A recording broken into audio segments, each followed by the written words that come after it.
Situación económica de México a través del tiempo. Para comprender el ambiente económico que vive México en la actualidad, haremos un recuento de los presidentes que han pasado por esta nación, enfocándonos desde el periodo de la posrevolución. Todo esto con el único fin de comprender el México actual. Comencemos con Porfirio Díaz, quien tomó la presidencia de México en 1876.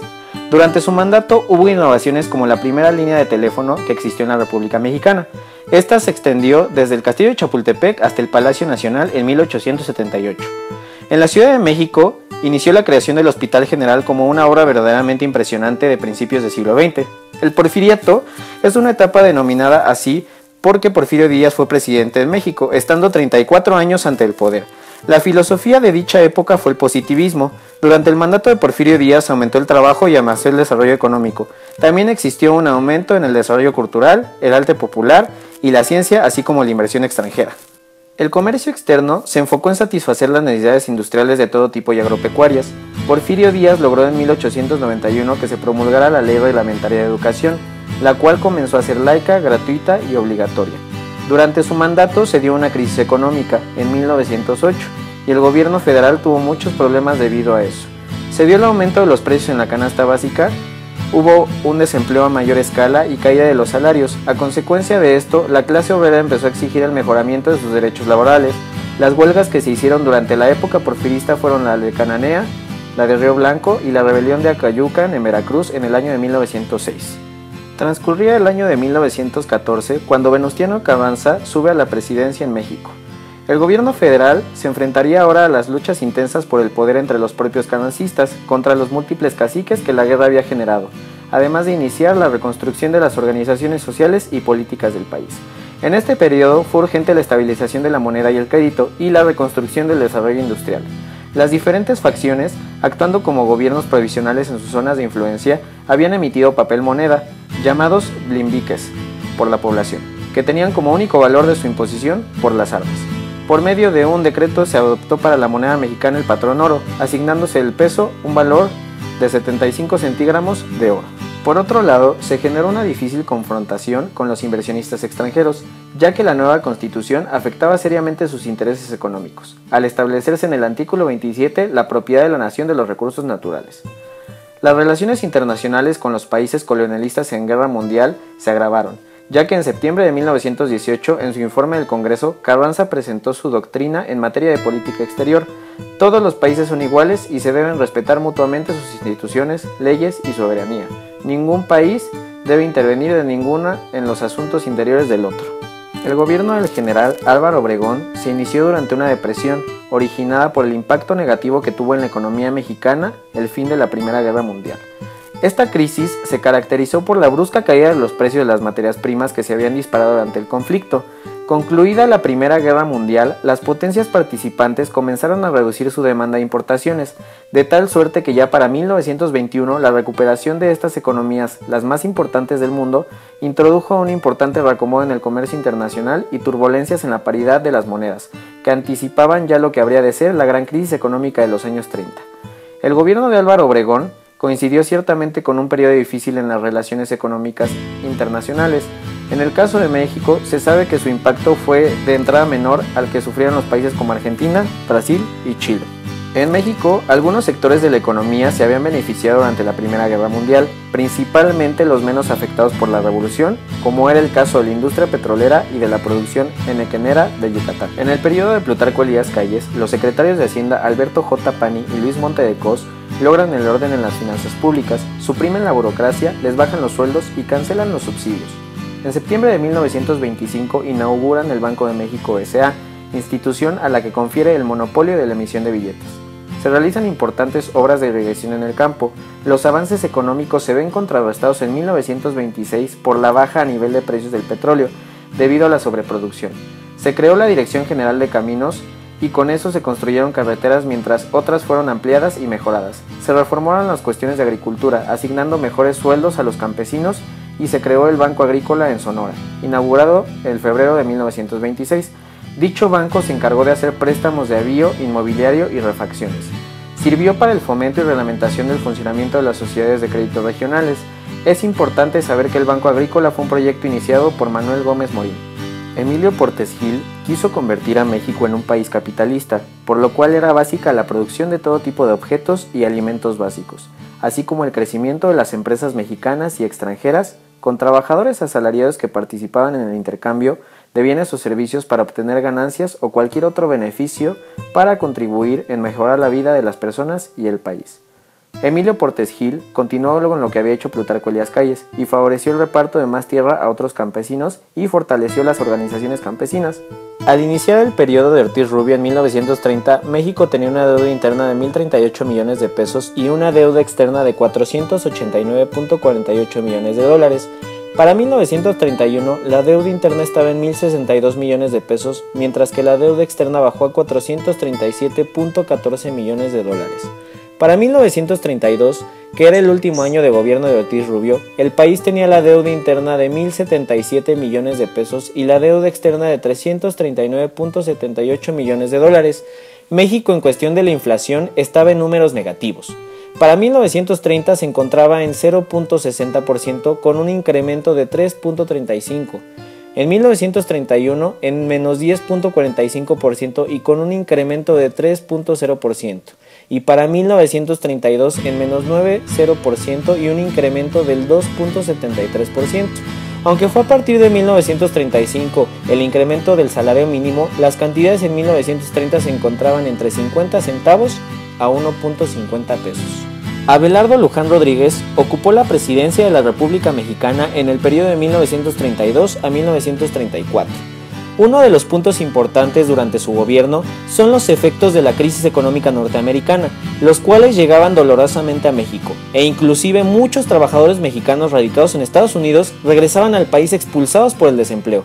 Es importante mencionar que durante su mandato decretó la reforma constitucional que propuso el PNR, estableció el principio de la no reelección inmediata en todos los cargos de elección popular, no reelección absoluta del presidente de la República Mexicana. Expidió el primer Código Agrario el 22 de marzo de 1934, reinició el reparto agrario y permitió que se organizara la Confederación Campesina Mexicana encabezada por el coronel Adalberto Tejada, pero promovió que en los ejidos fueran los individuos los dueños de la tierra y no las comunidades.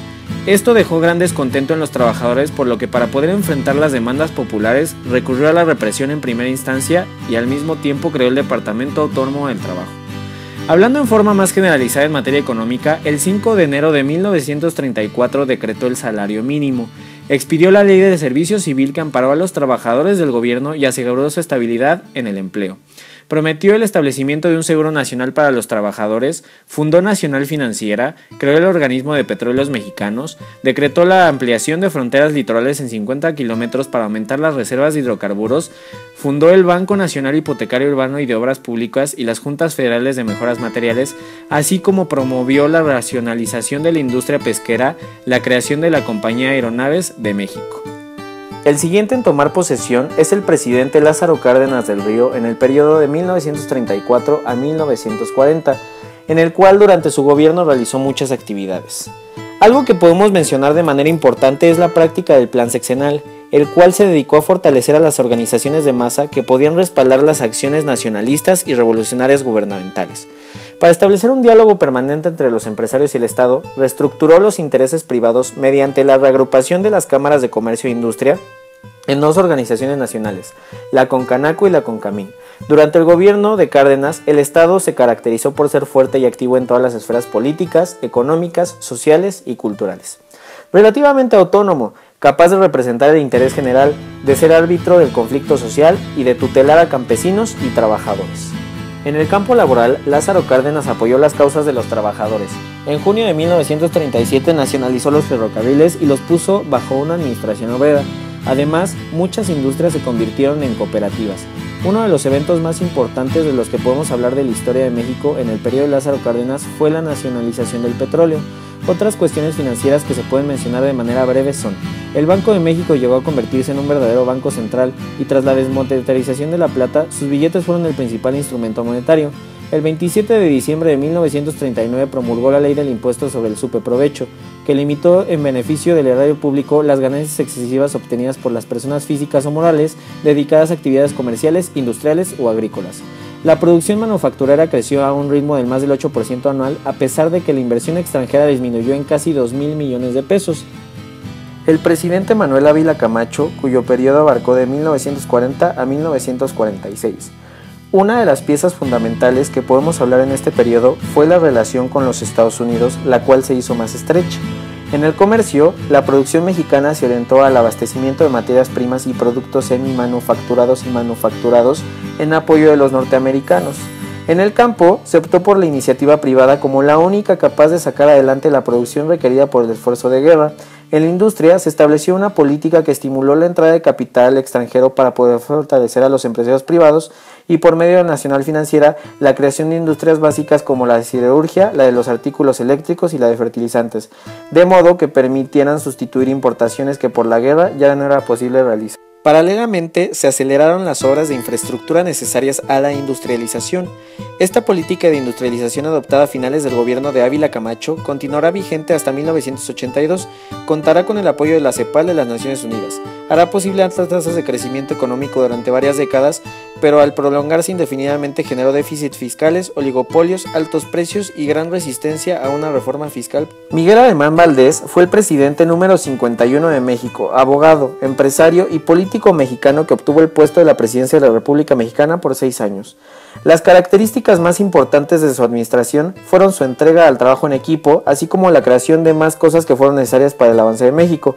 Su gobierno tenía e inició medidas encaminadas a frenar las políticas revolucionarias más radicales tomadas por los presidentes que le precedieron.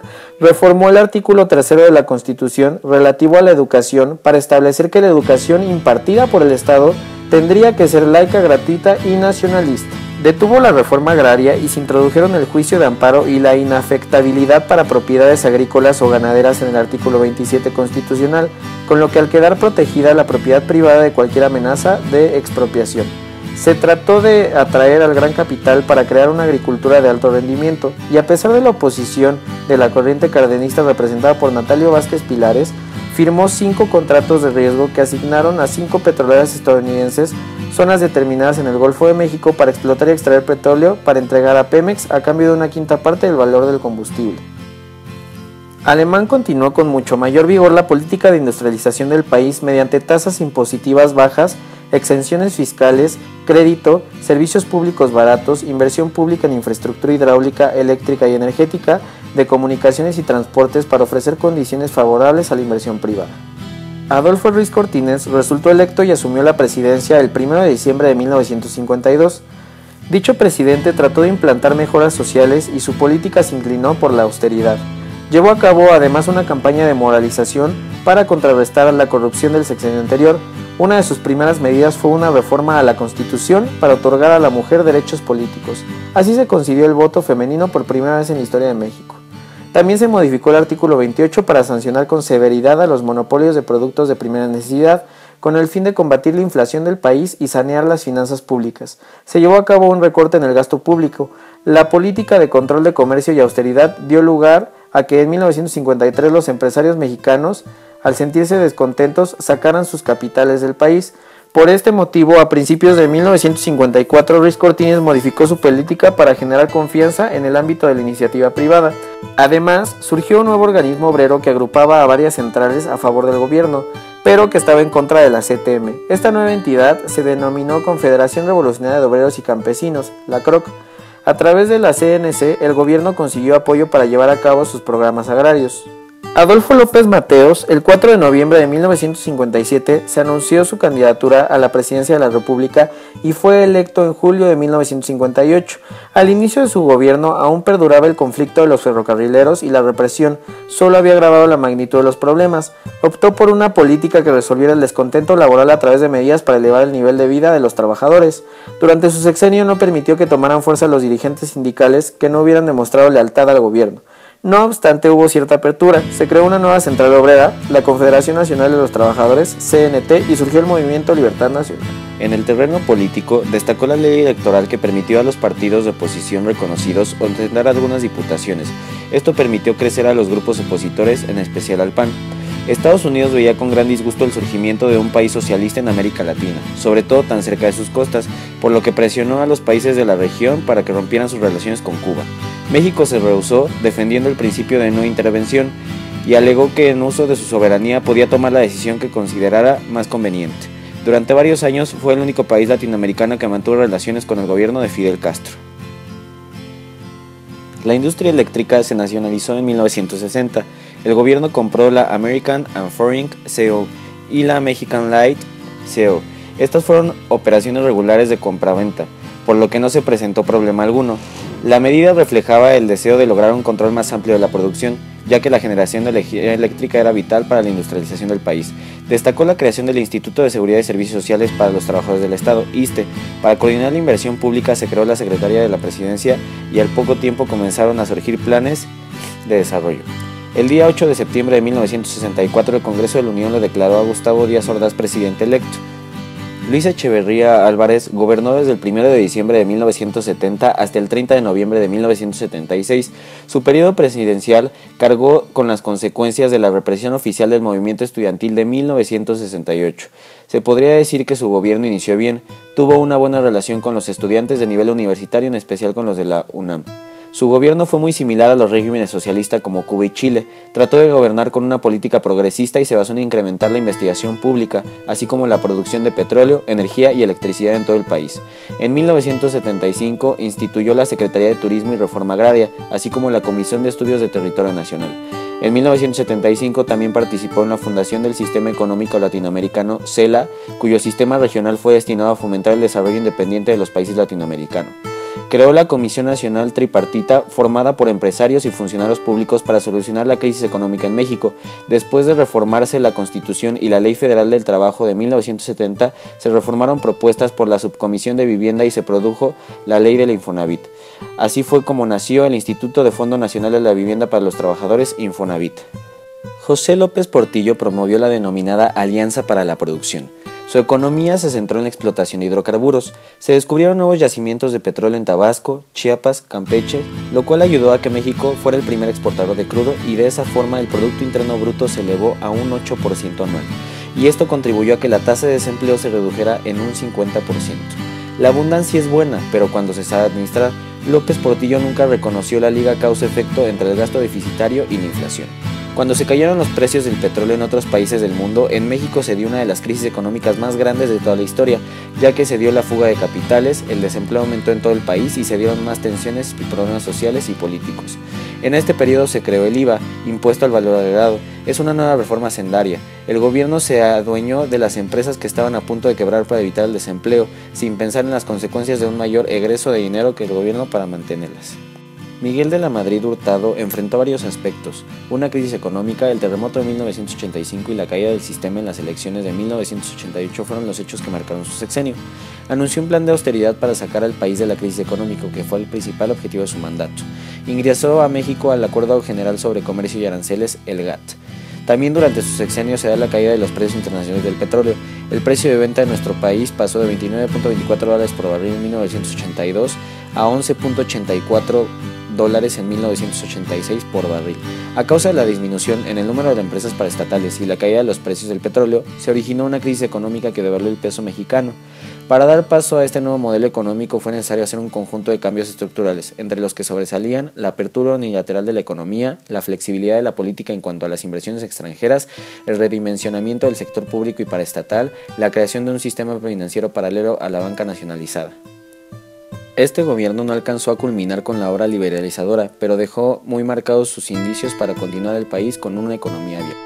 El sexenio de Zedillo Ponce de León se inició en circunstancias difíciles como la deuda externa e interna, alta tasa de desempleo, inflación, movimientos guerrilleros, así como asesinatos y ajusticiamientos masivos como Aguas Blancas y Actel, inseguridad e incremento de la delincuencia organizada. Todos estos problemas y más se suscitaron durante el gobierno de Zedillo Ponce de León y esto planteó grandes retos para el país.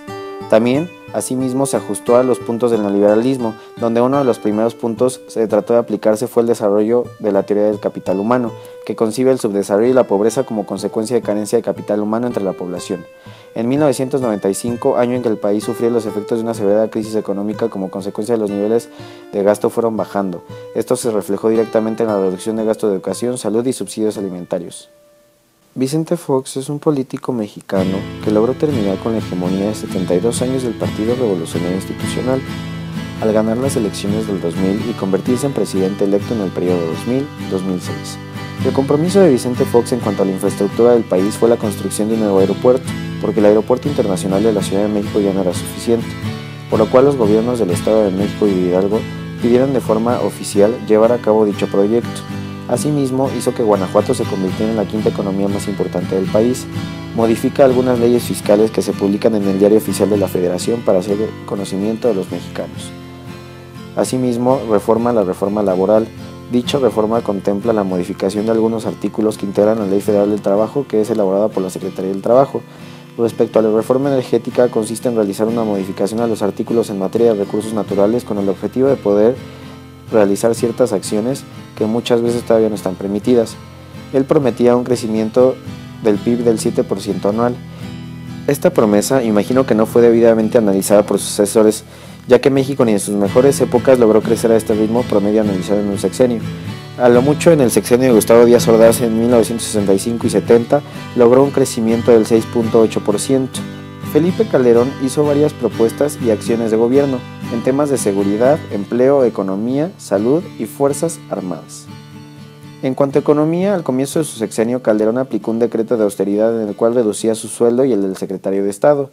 Además, se comenzó con los proyectos de primer empleo, eliminando las cuotas de los empresarios al IMSS durante un año, cuando estos contraen nuevos personal que no tienen experiencia laboral previa y por lo tanto tampoco registran el IMSS. A un mes de comenzar su gobierno, Calderón se enfrenta a la crisis que trajo súbita elevación del precio del maíz y de la tortilla, llegando a duplicarse el costo de esta última. El 1 de julio del 2012, el candidato del PRI, Enrique Peña Nieto, venció en las elecciones presidenciales de México, tal y como se pronosticaba, venciendo a sus contrincantes López Obrador y Josefina Vázquez Mota. El líder de este partido fue investido a la presidencia el 1 de diciembre del 2012. Tomando el relevo panista Felipe Calderón, que le hizo entrega del insignia y banderas en un acto celebrado en el Palacio Nacional. A finales del 2013 se dio la aprobación de las reformas estructurales, cosa que no estaban bien estudiadas ni elaboradas. Por decirlo de este modo, en Europa un paquete de reformas como el que se aprobó acá en México se tarda aproximadamente 20 años. Y veamos que Peña Nieto lo hizo en aproximadamente un año. México ha pasado por diversas dificultades, como por ejemplo los problemas de la Guerra Cristera en el periodo de Manuel Ávila Camacho, y también la crisis que llevó consigo la Segunda Guerra Mundial y el enfrentamiento que tuvo contra Italia, Japón, Francia y el apoyo con Estados Unidos hasta la finalización de la misma. Dentro de la crisis existen un gran número de descontentos entre los habitantes, lo cual lleva a que existan grandes problemas económicos estructurales, lo cual ocasiona crisis sociales y diversos conflictos políticos. En 1954 se devaluó el peso mexicano frente al dólar. Esto disminuyó todavía más el poder adquisitivo de los trabajadores y hubo en el país una seria amenaza de huelga general, conjurada gracias a la oportuna intervención del secretario de Trabajo, Adolfo López Mateos. De igual manera surgió un conflicto en el gremio ferrocarrilero, que fue considerado muy peligroso para la estabilidad política nacional, dada la importancia de los trenes de la economía mexicana y las repercusiones que podía tener el movimiento en otros sindicatos. El conflicto se prolongó hasta el siguiente sexenio, en que se reprimió con violencia y fueron detenidos sus promotores. La figura autoritaria Díaz Ordaz dio origen a propuestas, especialmente a de las clases medias de la sociedad. Como nos podemos dar cuenta, en la mayoría de los sexenios la economía estaba en receso y cambios volátiles, parte por lo que al comienzo de los sexenios existen severas crisis. Es el apoderamiento por parte de los gobernantes de la riqueza de la nación y la mala distribución de los recursos. Las características que se pueden ver afectadas dentro de esta crisis pueden ser las siguientes: la moneda pierde sensiblemente su valor adquisitivo, los problemas sociales se agudizan, el descontento popular crece y los movimientos populares endurecen sus posiciones. Además, tras las rebeliones militares, las violentas y cuestionadas elecciones y los conflictos entre los miembros del grupo, existe en el país una gran división.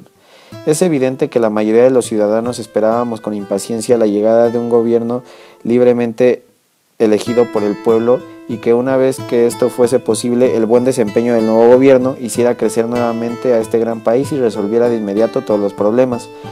Como hemos podido ver, esto no fue del todo así, pero sin embargo queda muy claro que el balance final es positivo. No todas las variables macroeconómicas lograron mejoría y una de las más importantes, que fue el crecimiento del PIB, se quedó muy atrás de lo prometido. Sin embargo, debemos reconocer, aún con tantas faltas inherentes como el gobierno de Fox, No toda la responsabilidad fue suya. Dos factores influyeron de manera especial: la desaceleración de la economía en Estados Unidos a partir del segundo semestre del año 2000, que redujo de manera importante el flujo de exportaciones mexicanas, y por otra parte, la obstrucción permanente y sistemática del Congreso a la aprobación de los proyectos de ley del Ejecutivo.